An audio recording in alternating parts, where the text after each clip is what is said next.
Hello students, this is परी सिंह और आज मैं आपके लिए बायोलॉजी की क्लास लेके आई हूँ जिसमें हम साइटोलॉजी का अध्ययन करेंगे। साइटोलॉजी में शेल का अध्ययन करेंगे।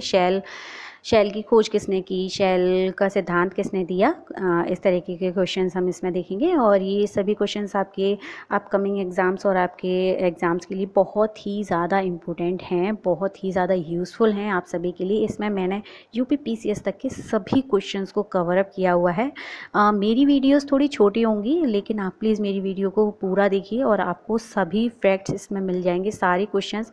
आई एम श्योर कि आपका कोई भी ऐसा क्वेश्चंस मेरा इस वीडियो में स्किप नहीं होगा। मेरी ये क्लास जो शेल की क्लास है 2 पार्ट्स में डिवाइड होगी, जिसका फर्स्ट पार्ट मैं आज यूट्यूब पर अपलोड कर रही हूँ, सेकेंड पार्ट मैं कल या फिर जब भी मेरी नेक्स्ट क्लास होगी उसमें आएगा। और उससे पहले मेरे चैनल को लाइक, शेयर और सब्सक्राइब करना बिल्कुल मत भूलिएगा, साथ में बेल आइकन को भी प्रेस कर लीजिए। चलिए शुरू करते हैं आज की क्लास। कोशिका के बारे में हम जानते हैं, जैसे सभी छोटे छोटे जीव जो होते हैं वो कोशिकाओं से मिलकर बने होते हैं। जितने भी जीवधारी हैं, कोशिका उनकी रचनात्मक और कार्यात्मक इकाई होती है। जीवधारियों की बात करें तो जीवधारियों में प्लांट्स भी आ जाते हैं, एनिमल्स भी आ जाते हैं, ह्यूमंस भी आ जाते हैं। उसमें सभी चीज़ें इंक्लूड होती हैं जितनी भी नेचर में पाई जाती हैं।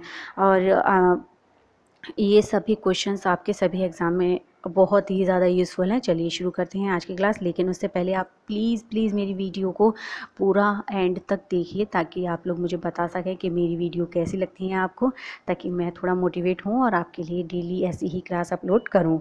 चलिए शुरू करते हैं आज की क्लास। कोशिका जीवधारियों की रचनात्मक एवं कार्यात्मक इकाई है। यह अर्धपारगम्य झिल्ली से ढकी रहती है और इसमें स्वयं जनन की क्षमता होती है। संसार में सभी जीव छोटे से अमीबा से लेकर बड़ा हाथी तक छोटी छोटी कोशिकाओं से मिलकर बनी होती हैं। कोशिका की खोज अमेरिकी वनस्पति शास्त्री ने 1665 में रॉबर्ट हुक ने की थी। इन्होंने अपनी एक बुक भी लिखी थी जिसका नाम मैक्रोग्राफिया है। रॉबर्ट हुक ने सबसे पहले एक निर्जीव कोशिका की खोज की थी, नॉन लिविंग शेल की खोज की थी। 1838 में स्लाइडिन और स्वान ने कोशिका का सिद्धांत प्रस्तुत किया था। और स्लाइडिन और स्वान ने अपनी कोशिका के सिद्धांत में कहा था कि प्रत्येक जीवधारी का निर्माण या तो एक कोशिका से होगा, नहीं तो अनेक कोशिकाओं से मिलकर होता है। और इन्होंने एक बात और कही थी कि प्रत्येक कोशिका अलग अलग होते हुए भी साथ मिलकर कार्य करती हैं। आगे देखते हैं। केंद्रक की खोज रॉबर्ट ब्राउन ने 1831 में की थी। मानव शरीर में लगभग 5000 अरब कोशिकाएं पाई जाती हैं। सामान्य कोशिका की माप 3 से 30 माइक्रोन होती है। लाइसोसोम को आत्महत्या की थैली कहा जाता है। वैज्ञानिक सी बेंडा ने माइटोकॉन्ड्रिया की खोज की। इसे power house of the cell कहा जाता है। सजीव कोशिका की खोज सर एंटोनी वॉन ल्यूवेनहॉक ने की थी।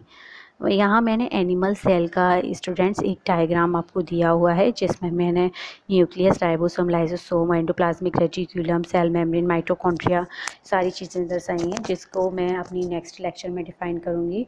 और चलिए आगे देखते हैं। कोशिका के प्रकार। कोशिका 2 प्रकार की होती है, यूकैरियोटिक और प्रोकैरियोटिक शेल। और प्रोकैरियोटिक शेल की बात करें तो प्रोकैरियोटिक शेल ऐसे जीव जिनका केंद्रक प्राथमिक अवस्था में हो या फिर अल्प विकसित हो या फिर पाया ही नहीं जाता हो, तो ऐसे शेल को हम प्रोकैरियोटिक शेल कहते हैं। वहीं यूकैरियोटिक शेल की बात की जाए तो ऐसे जीव जिनका केंद्रक विकसित अवस्था में पाया जाता है यूकैरियोटिक शेल कहलाता है। प्रोकैरियोटिक शेल की बात करें, इनके डिफरेंस की बात करें तो इसका पहला डिफरेंस है, इसकी कोशिकाएं अर्ध विकसित होती हैं जबकि यूकैरियोटिक अधिक विकसित होते हैं। इसमें वास्तविक केंद्रक नहीं होता है जबकि यूकैरियोटिक में वास्तविक केंद्रक होता है। प्रोकैरियोटिक सेल विकसित माइटोकॉन्ड्रियल लवण न्यूक्लियस में नहीं होता है, जबकि माइटोकॉन्ड्रियल लवण तथा न्यूक्लियस विकसित होते हैं यूकैरियोटिक शेल में। वहीं प्रोकैरियोटिक शेल की बात की जाए तो कोशिका विभाजन प्रोकैरियोटिक शेल में नहीं होता है, जबकि यूकैरियोटिक शेल में कोशिका का विभाजन होता है। इसमें श्वसन तंत्र प्लाज्मा झिल्ली में होता है। प्रोकैरियोटिक शेल में श्वसन तंत्र प्लाज्मा झिल्ली में होता है, वहीं यूकैरियोटिक शेल में श्वसन तंत्र माइटोकॉन्ड्रिया में होता है। प्रोकैरियोटिक शेल में जीवाणु और नीलहरित शैवालों में पाई जाती है, जबकि यूकैरियोटिक शेल सभी जंतुओं और पौधों में पाई जाती है। आगे देखते हैं कि कोशिका, सबसे बड़ी कोशिका, छोटी कोशिका, लंबी कोशिका कौन कौन सी है। तो सबसे बड़ी कोशिका ऑस्ट्रिच शुतुरमुर्ग पक्षी की है। वहीं संसार की सबसे छोटी कोशिका पीपीएलओ प्लूरोनिमोनियम लाइक ऑर्गेनिज्म है। इसी को माइकोप्लाज्मा गैलीसेप्टिकम भी कहते हैं। मानव शरीर की सबसे बड़ी कोशिका फीमेल ओवम है, वहीं लंबी कोशिका नर्वस सेल है तथा सबसे छोटी कोशिका स्पर्म सेल है। आगे देखते हैं पादप और जंतुओं में अंतर। पादप कोशिका तथा जंतु कोशिका में डिफरेंस देखेंगे। तो पादप कोशिका से शुरू करते हैं। पौधे में विकसित त्रिस्तरीय कोशिका भित्ति पाई जाती है जो कि मुख्य रूप से सेलुलोज की बनी होती है। जंतु कोशिका में कोशिका भित्ति नहीं पाई जाती है बल्कि कोशिका जीव द्रव्य झिल्ली से ढकी रहती है। यहाँ सेल्यूलोज की बात की गई है तो स्टूडेंट सेल्यूलोज कार्बोहाइड्रेट का बना होता है। और कार्बोहाइड्रेट की बात की जाए तो ये 3 प्रकार का होता है, मोनोसेकेराइड, डाइसेकेराइड और पॉलीसेकेराइड। पॉलीसेकेराइड ऐसा कार्बोहाइड्रेट है जो प्रकृति में सर्वाधिक मात्रा में पाया जाता है और पेड़ों की पत्तियां, छाल आदि में ये सर्वाधिक मात्रा में पाया जाता है। सेकंड पॉइंट की बात करते हैं। कुछ पौधों को छोड़कर जैसे कवक, जीवाणु, बाकी सभी में पर्णहरित क्लोरोफिल पाया जाता है। जंतुओं में क्लोरोफिल नहीं पाया जाता है। आपको पता है क्लोरोफिल की प्रेजेंस में फोटोसिंथेसिस की रिएक्शन होती है। जैसे फोटोसिंथेसिस की रिएक्शन में प्रकाश की जो ऊर्जा है वो रासायनिक ऊर्जा में चेंज होती है। और फोटोसिंथेसिस की बात करें तो 3 पॉइंट जान लें तो सबसे ज़्यादा फोटोसिंथेसिस लाल रंग के प्रकाश में सबसे ज़्यादा होता है और वहीं हरे रंग के प्रकाश में फोटोसिंथेसिस सबसे कम होता है।